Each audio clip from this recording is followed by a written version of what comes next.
بنورنا الدنيا وننشر في الفضاء أملا ونعلي عزم همتنا فمن طلب العلا وصل. ذلك ومن يعظم حرمات الله فهو خير له عند ربه وأحلت لكم الأنعام إلا ما يتلى عليكم فاجتنبوا الرجس من الأوثان واجتنبوا قول الزور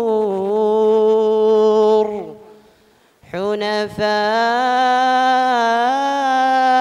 لله غير مشركين به ومن يشرك بالله فكأنما خر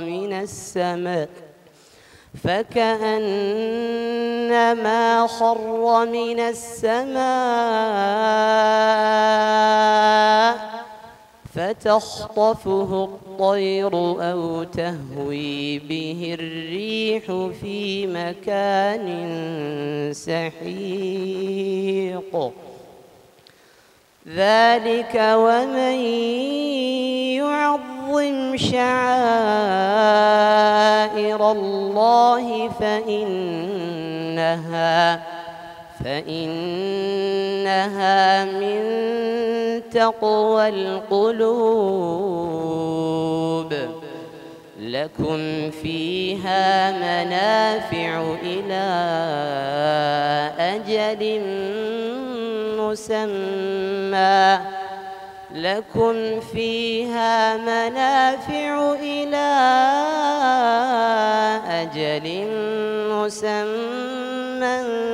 ثم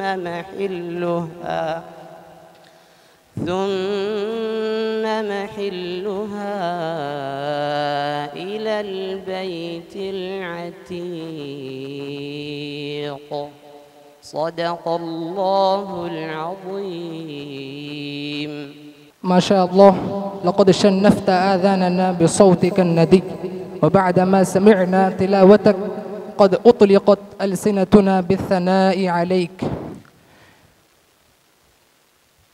لا أستلذ لغير وجهك منظرا وسوى حديثك لا أريد سماعا، فجزاك الله خير الجزاء ووفقك للمزيد. وبعدما تليت علينا الآيات من القرآن أنتقل بكم إلى أنشودة عربية يقدمها الأخ صلاح الدين وزميله، فأتقدم إليه بدعوة خالصة، فمرحبا بهما وأهلا بهذا الشعر. لله ما أحلاك حين تنجلي، صوتك أحلى من صفير البلبل، وها أنا أرجو أن تغني، عسى بك الحم يزول أني. فليتقدما مشكورين. هوت القلوب إلى الحرم متشوقين لذي الكرم، لبوا نداء مليكهم والروح تسمو للقمم، لبسوا البياض إشارة لصفاء أنفسهم ختم، من كل فج أقبلوا للبيت ركن يستلم، طافوا به سبعا وقد غنموا الفيوض من النعم، دعوا الإله وقبلوا حجرا جنانبها سأم، كل جرت عبرته عند استلام الملتزم، أرواحهم قد عانقت طيفا من البشرى يضم، والنور تاج جبينهم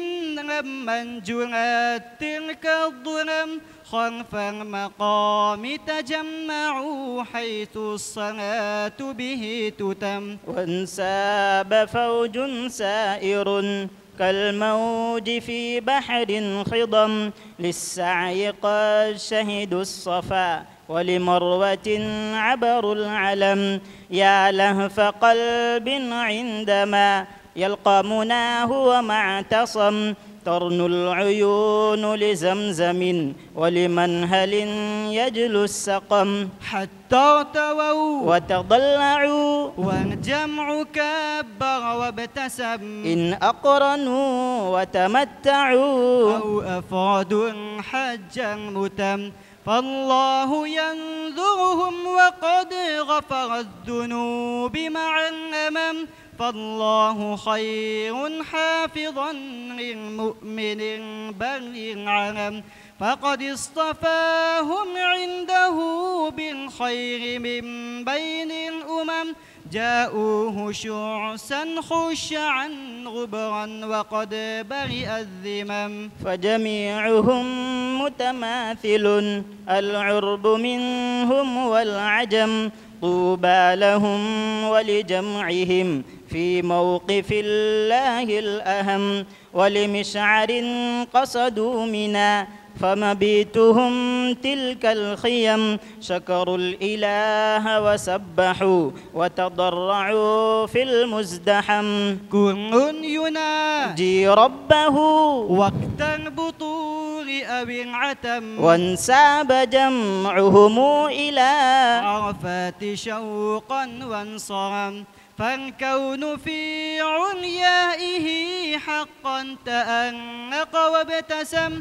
تكبيرهم وصلاتهم ودعاؤهم عذب النغم يا موقف الحشر الذي باها بهم بار النسم قالوا اشهدوا الغفران والإبراء مني والكرم إني غفرت اليوم للعاصي أتى يبدي الندم فليرجعوا من حجهم طهرا كمولود وضم حلت بهم رحماته كالغيث جادته الديم عند المغيب تقاطروا ولهم بمزدلف قدم باتوا بريلتهم على ذكر وقرآن يتم وبعاشر هم وجهوا نحو الجمار المعتزم تكبيرهم ملأ الربا والكل ذكر والتزم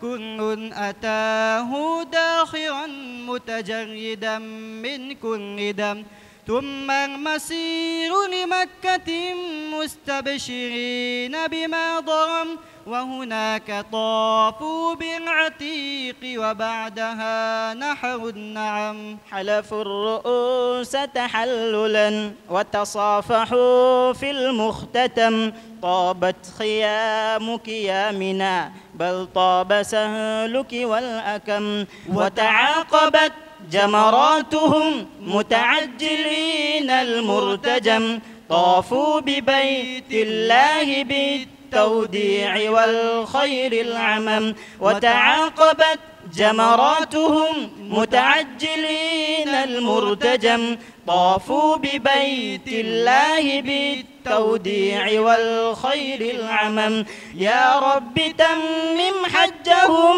واغفر فأنت المحتكم يا رب تمم حجهم واغفر فأنت المحتكم يا رب تمم حجهم واغفر فأنت المحتكم يا رب تمم حجهم واغفر فأنت المحتكم واغفر فأنت المحتكم. أحسنتما وأجدتما بارك الله فيكما وفي أصواتكما الرخيمة. وبعدما سمعنا أنشودتكما أغرمت بأن أقول لقد سمعنا بأوصاف لكم كملت فسرنا ما سمعناه وأحيانا نلنا محبتكم من قبل رؤيتكم والأذن تعشق قبل العين أحيانا. وبعد فأيها الإخوة الحضور مما لا يحوم حوله أدنى شك أن الخطابة لها أهمية كبيرة ومنافع جمة ولها مكانية سامية في الإسلام ولها أثر كبير ووقع بليغ في نفوس الناس وبها يعبر الإنسان عما في ضميره وهو كما قال الأعور الشني ألم تر مفتاح الفؤاد لسانه إذا هو أبدى ما يقول من الفم وكائن ترى من صامت لك معجب زيادته أو نقصه في التكلم لسان الفتى نصف ونصف فؤاده فلم يبق إلا صورة اللحم والدم. والآن يتلألأ على أعينكم الأخ طلحة بخطبته المعنونة بفضيلة ذي الحجة، فأنا أدعو إليه بدعوة خالصة فمرحبا به وأهلا. الحياة ليبلوكم أيكم أحسن عملا، والصلاة والسلام على سيد الأنبياء محمد المصطفى وعلى آله المجتبى. أما بعد، فأعوذ بالله من الشيطان الرجيم. بسم الله الرحمن الرحيم. والفجر وليال عشر.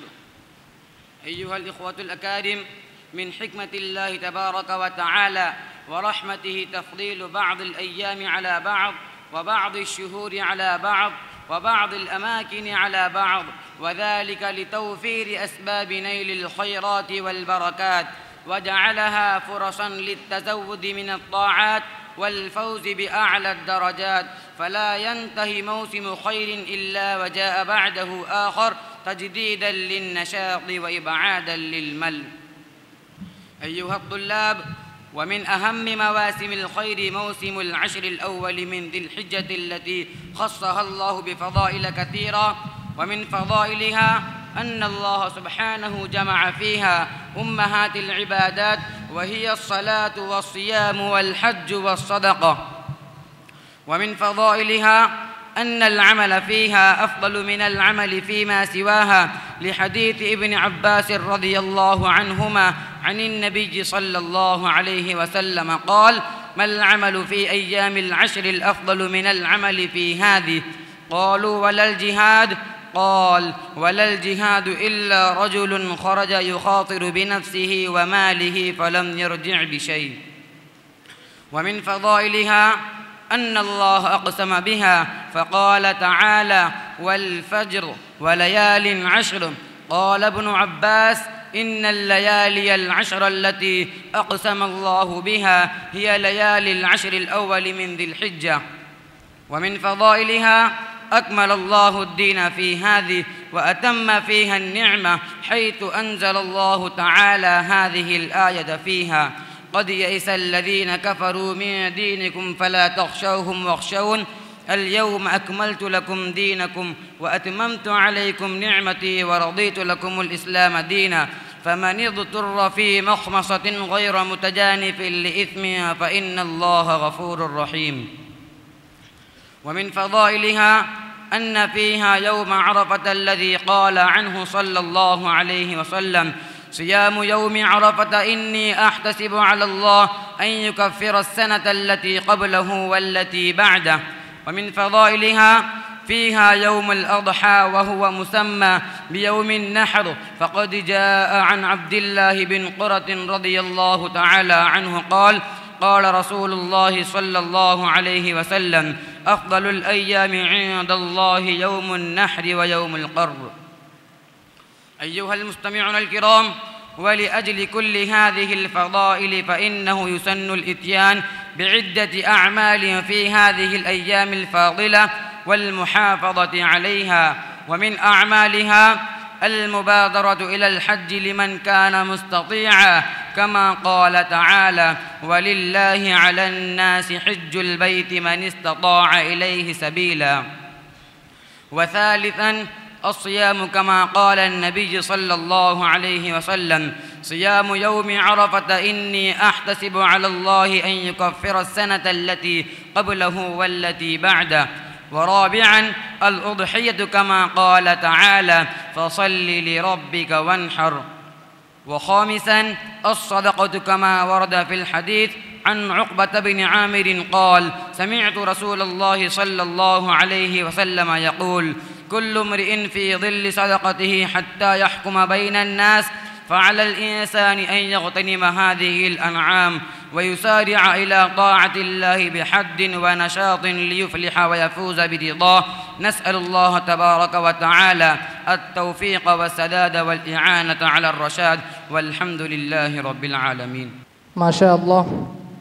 لبيك يا بشرى لمن لباه رب عظيم في أجل علاه ما خاب من لبى ونادى ربه يا حسن ما نطقت به الأفواه وفي الحج آية خالق في خلقه نادوا معا لبيك يا الله. ما شاء الله، لقد كانت خطبتك رائعة ممتعة جدا، الله يوفقك للمزيد.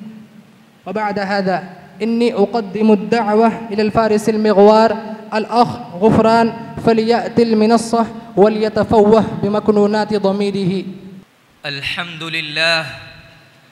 الحمد لله الذي في عليائه تعالى وتقدس واصطفى من البشر رسلا ومن البقاع رباعا مباركة وقدس وجعل القبلة الأولى والمحشر في الأخرى إلى البيت المقدس، والصلاة والسلام على أفضل رسله وخاتم أنبيائه صاحب الإسراء والمعراج الذي جاء بالحنيفية السمحة النقية البيضاء، فبها قام الإسلام وعليها تأسس، وعلى آله وصحبه الأولى فتحوا بجهادهم وكفاحهم هذا البلد المبارك والمسجد المقدس.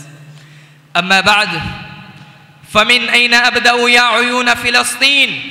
وإن في قلب كل مسلم من قضيتك جروحا دامية، وفي جفن كل مسلم من ماسيك عبرات هامية، وله بإسلامه عهد لفلسطين من يوم اختارها الباري للعروج إلى السماء ذات البروج. أيها القدس يا فلسطين الإباء، إذا كان حب الأوطان من أثر الهواء والتراب ومارب التي يقضيها الشباب، فإن هوى المسلم لك أو فيك أولى القبلتين والمسجد الأقصى الذي بارك الله حوله، وإنك كنت نهاية المرحلة الأرضية وبداية المرحلة السماوية من تلك الرحلة الواصلة بين السماء والأرض صعودا، بعد رحلة آدم الواصلة بينهما هبوطا، وإليك ترامت همم الفاتحين وترامت الأينق الذلل بالفاتحين، تحمي الهدى والسلام وشرائع الإسلام وتنقل النبوة العامة إلى أرض النبوات الخاصة، وثمار الوحي الجديد إلى منابة الوحي القديم. أيها المسلمون، المسجد الأقصى والأرض المقدسة وفلسطين وبيت المقدس أرض النبوات ومثل الرسول وإرث الأمة الخاتمة الذي يسكن قلب كل مسلم، ويسكن المسجد الأقصى وقبته في حبة القلب أرعاه ويرعاني. وهنا أكمل كلامي، والسلام عليكم ورحمة الله وبركاته. ما شاء الله، حيثما تستقم يقدر لك الله نجاحا في غابر الأزمان. لا فض فوق، لقد كانت الخطبة حاوية جمال المعاني.